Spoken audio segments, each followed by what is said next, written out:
നമസ്കാരം. സെറൻഡിപ്പിറ്റി എന്നത് ഒരു പൊതുവായ പദമല്ല. ഒട്ടും പ്രതീക്ഷിക്കാതെ, അതായത് അപ്രതീക്ഷിതമായി കാര്യങ്ങൾ സംഭവിക്കുന്നതിനെയാണ് സെറൻഡിപ്പിറ്റി എന്ന് പറയുന്നത്.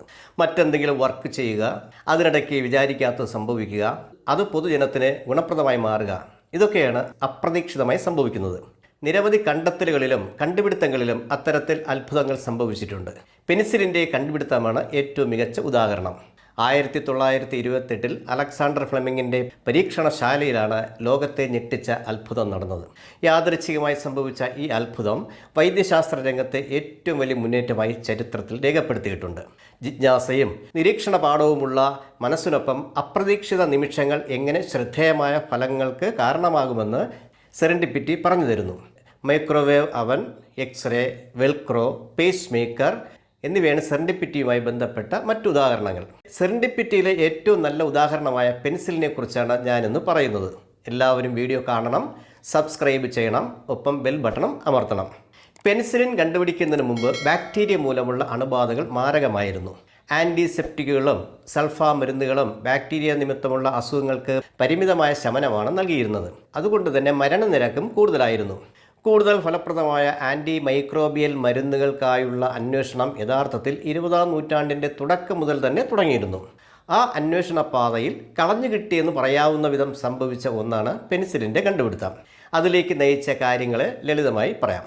സ്കോട്ടിഷ് ബാക്ടീരിയോളജിസ്റ്റായ അലക്സാണ്ടർ ഫ്ലെമിംഗ് 1928 ലണ്ടൻ നഗരത്തിലെ സെയിൻറ്റ് മേരീസ് ആശുപത്രിയിൽ ജോലി ചെയ്തുകൊണ്ടിരിക്കെ കുറച്ചുകാലം അവധിയെടുത്ത് ബാക്ടീരിയയെക്കുറിച്ചുള്ള പഠനത്തിൽ മുഴുകി.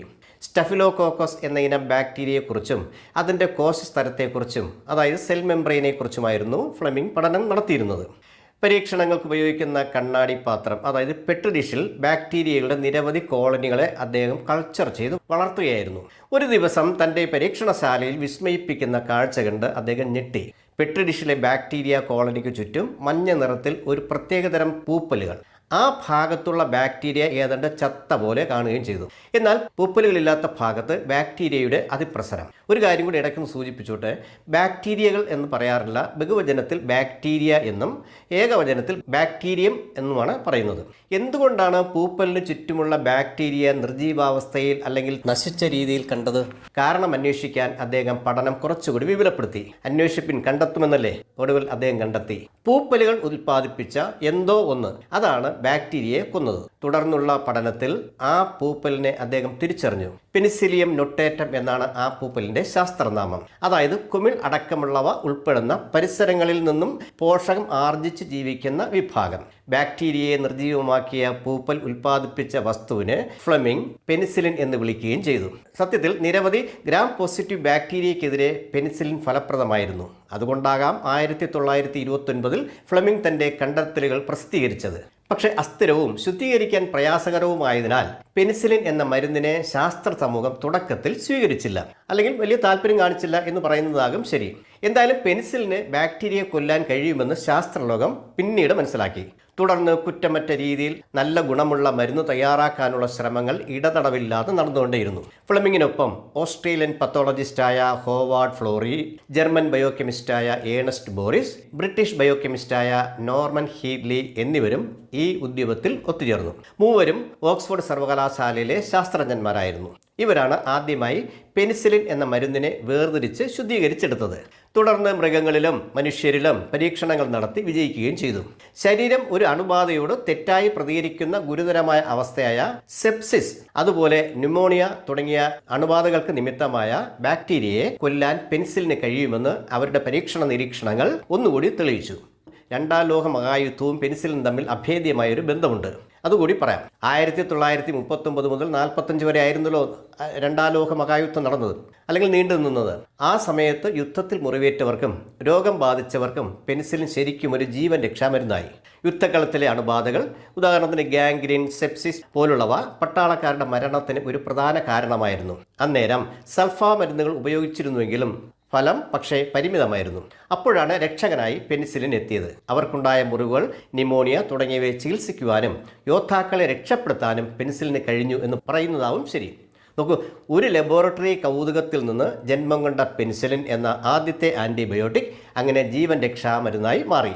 എന്താണ് ആൻറ്റിബയോട്ടിക് എന്നുകൂടി സാധാരണക്കാർ അറിഞ്ഞിരിക്കുന്നത് നല്ലതാണ്. ബാക്ടീരിയയുടെ വളർച്ചയെ തടയാനോ അല്ലെങ്കിൽ അവയെ കൊല്ലാനോ ഉപയോഗിക്കുന്ന മരുന്നാണ് ആൻറ്റിബയോട്ടിക്.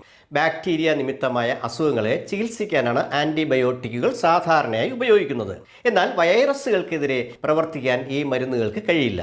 അതായത് വൈറസ് ജന്യമായ അസുഖങ്ങൾക്ക് ആൻറ്റിബയോട്ടിക്കുകൾ ഫലപ്രദമല്ല എന്നർത്ഥം. അപ്പോൾ ഒരു സംശയം ചോദിച്ചേക്കാം, എന്തുകൊണ്ടാണ് വൈറൽ പനി ബാധിച്ച് സുഖപ്പെട്ടില്ലെങ്കിൽ ആൻറ്റിബയോട്ടിക് കൊടുക്കുന്നതെന്ന്? തികച്ചും ന്യായമായ സംശയമാണ്. വൈറൽ പനി ബാധിച്ച് നിശ്ചിത ദിവസത്തിനുള്ളിൽ മാറിയില്ലെങ്കിൽ അതിനെ തുടർന്നുണ്ടാകാൻ സാധ്യതയുള്ള സെക്കൻഡറി ഇൻഫെക്ഷൻ, അതായത് ബാക്ടീരിയൽ ഇൻഫെക്ഷനെ ചെറുക്കാനാണ് ആൻറ്റിബയോട്ടിക് കൊടുക്കുന്നത്. എന്തായാലും പെനിസിലിൻ്റെ കണ്ടുപിടുത്തത്തോടെ ബാക്ടീരിയ മൂലമുള്ള അസുഖങ്ങളിൽ നിന്നും രോഗികളെ രക്ഷിക്കാനും മരണനിരക്ക് ഗണ്യമായി കുറയ്ക്കാനും കഴിഞ്ഞു എന്നതാണ് വാസ്തവം. പെനിസിലിനാണ് യഥാർത്ഥത്തിൽ ആൻറ്റിബയോട്ടിക് യുഗത്തിന് തുടക്കം കുറിച്ചത് എന്ന് പറഞ്ഞല്ലോ. തുടർന്ന് സമാനമായ പ്രതിയൗഗികങ്ങളെ, അതായത് ആൻറ്റിബയോട്ടിക്കുകളെ കണ്ടെത്താനായി ഒട്ടേറെ പൂപ്പലുകളെയും മറ്റു ബാക്ടീരിയകളെയും പഠനവിധേയമാക്കുകയും വിജയിക്കുകയും ചെയ്തു. അങ്ങനെ നിരവധി ബാക്ടീരിയകളെ കൊല്ലാനുള്ള ആൻറ്റിബയോട്ടിക്കുകൾ ശാസ്ത്രലോകം വികസിപ്പിച്ചെടുത്തു. വാൻകോമൈസിൻ, എറിത്രോമൈസിൻ, സെഫാലോസ്പോറിൻ എന്നിവ ഈ രീതിയിൽ കണ്ടെത്തിയ ആൻറ്റിബയോട്ടിക്കുകളാണ്. ശക്തമായ ആൻറ്റിബയോട്ടിക്കുകൾക്ക് മേൽ ബാക്ടീരിയ ആർജിച്ചെടുത്ത പ്രതിരോധ ശേഷിയാണ് ഇപ്പം ശാസ്ത്രലോകം നേരിടുന്ന ഏറ്റവും വലിയ വെല്ലുവിളി. നിരവധി കാരണങ്ങളുണ്ടെങ്കിലും ഏറ്റവും പ്രധാനപ്പെട്ടത് അനാവശ്യമായും നിരുത്തരവാദപരമായും ഏതൊരു തത്വദീക്ഷയുമില്ലാതെ മനുഷ്യൻ ആൻറ്റിബയോട്ടിക്കുകൾ ഉപയോഗിക്കാൻ തുടങ്ങിയതാണ്. വേണ്ട അളവിലും നിർദ്ദിഷ്ട സമയത്തും അല്ലാതെ ഇത്തരം മരുന്നുകൾ ഉപയോഗിക്കാൻ പാടില്ലെന്ന് രോഗികൾ മനസ്സിലാക്കണം. കാരണം അന്ധമായി ആൻറ്റിബയോട്ടിക്കുകൾ ഉപയോഗിച്ചാൽ സൂക്ഷ്മാണുക്കളിൽ പ്രതിരോധശേഷി ഉണ്ടാകുകയും കഴിക്കുന്ന മരുന്ന് ഫലവത്താകാതെ വരികയും ചെയ്യും. തന്മൂലം കൂടുതൽ പ്രതിരോധശേഷിയുള്ള രോഗാണുക്കൾ ഉണ്ടാകുകയും ചെയ്യും. ഈ യാഥാർത്ഥ്യം അറിയാമെങ്കിലും ഡോക്ടറുടെ കുറിപ്പടി ഇല്ലെങ്കിൽ കൂടി ആളുകൾ ആൻറ്റിബയോട്ടിക്കുകൾ വാങ്ങിക്കഴിക്കുന്നു എന്നതാണ് പൊതുവെയുള്ള വിമർശനം. എങ്ങനെയാണ് ആൻറ്റിബയോട്ടിക്കുകൾ ബാക്ടീരിയയുടെ അന്തകരാകുന്നതെന്ന് നോക്കാം. സൂക്ഷ്മാണുക്കളാണല്ലോ ബാക്ടീരിയകൾ. അവയുടെ ശരാശരി വലിപ്പം 0.2 മുതൽ 2 മൈക്രോമീറ്റർ വരെയാണ്.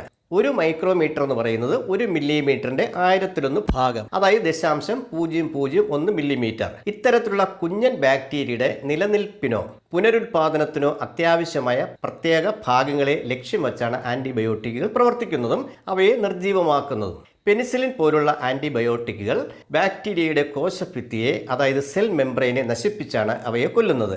പെനിസിലിൻ തന്മാത്രയുടെ വലിപ്പം കുറവായതിനാൽ ഇതിന് കോശഭിത്തിയിൽ ആഴത്തിൽ ഇറങ്ങിച്ചെല്ലാനും സാധിക്കും. ടെട്രാസൈക്ലിൻ അല്ലെങ്കിൽ എറിത്രോമൈസിൻ പോലുള്ള ആൻറ്റിബയോട്ടിക്കുകൾ വളർച്ചയ്ക്കും നിലനിൽപ്പിനും ആവശ്യമായ പ്രോട്ടീനുകൾ നിർമ്മിക്കാനുള്ള ബാക്ടീരിയയുടെ കഴിവിനെ തടസ്സപ്പെടുത്തിയാണ് അവയെ കൊല്ലുന്നത്. ചില ആൻറ്റിബയോട്ടിക്കുകൾ ബാക്ടീരിയയുടെ ജനിതക ഘടനയിൽ മാറ്റം വരുത്തി ജീവൽ പ്രക്രിയകളെ തടസ്സപ്പെടുത്തിയാണ് നശിപ്പിക്കുന്നത്. ബാക്ടീരിയയുടെ ജീവൽ പ്രവർത്തനങ്ങളെ ആക്രമിക്കാനാണ് ആൻറ്റിബയോട്ടിക്കുകളെ രൂപപ്പെടുത്തിയിട്ടുള്ളത്. അതിനാൽ അവ സാധാരണയായി മനുഷ്യകോശങ്ങളെ ദോഷകരമായി ബാധിക്കില്ല. എന്നിരുന്നാലും ആൻറ്റിബയോട്ടിക്കുകൾ ഇടയ്ക്കിടെയോ തെറ്റായോ ഉപയോഗിക്കുന്നത് ആൻറ്റിബയോട്ടിക് പ്രതിരോധത്തിലേക്ക് നയിച്ചേക്കാം. എന്ന് പറഞ്ഞാൽ കഴിക്കുന്ന മരുന്ന് പിന്നെ ഫലവത്താകാതെ മാറുന്ന ഒരവസ്ഥയിലേക്ക് മാറിയേക്കാം. അത്തരം സന്ദർഭങ്ങളിൽ ബാക്ടീരിയ ഈ മരുന്നുകളെ അതിജീവിക്കാൻ പ്രാപ്തി നേടും.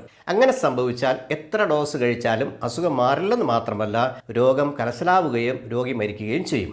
ഉയർന്ന അളവിൽ ദീർഘകാലം ഉപയോഗിച്ചാൽ ചില ആൻറ്റിബയോട്ടിക്കുകൾ വൃക്ക, കരൾ തുടങ്ങിയ മർമ്മപ്രധാനമായ അവയവങ്ങളെ പ്രതികൂലമായി ബാധിക്കും. പ്രത്യേകിച്ച് ആരോഗ്യ പ്രശ്നങ്ങൾ ഉള്ളവരിൽ ഗുരുതരങ്ങളായ പ്രത്യാഘാതങ്ങളാണ് ഉണ്ടാക്കുന്നത്.